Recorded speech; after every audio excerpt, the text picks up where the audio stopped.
Ndugu wananchi wa wilaya ya Korogwe, kupiga kura ni haki ya kila mwananchi kikatiba.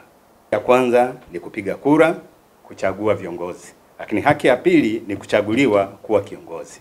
Hapa najikita kwenye haki hii ya kwanza ya kupiga kura ili kuwachagua viongozi kwa nafasi ya urais, nafasi za wabunge, tukizingatia kwamba wilaya ya Korogwe tuna majimbo mawili, Korogwe mji na Korogwe vijijini, lakini pia kuchagua madiwani katika majimbo yote mawili, Korogwe mji na Korogwe vijijini. Hapa wajibu wetu wananchi wa Korogwe ni kwenda kupiga kura ili tuwachague viongozi niliowataja. Mwananchi, kwa kura yako ni haki yako. Jitokezeni kwa wingi kwenda kupiga kura.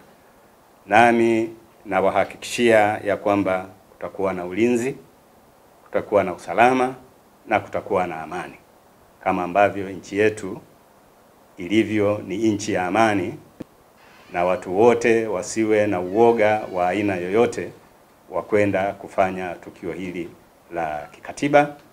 Lakini pia ni jambo la muhimu sana. Jambo hili linatokea mara moja kwa miaka mitano.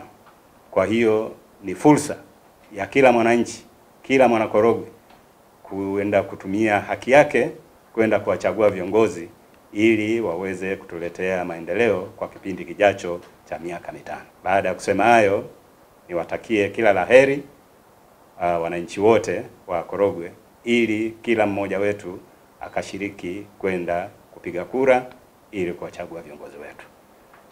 Mwenyezi Mungu atubariki sote na Mwenyezi Mungu atusaidie sote tuende tukatekeleze jambo hili la msingi na la kikatiba. Asanteni sana.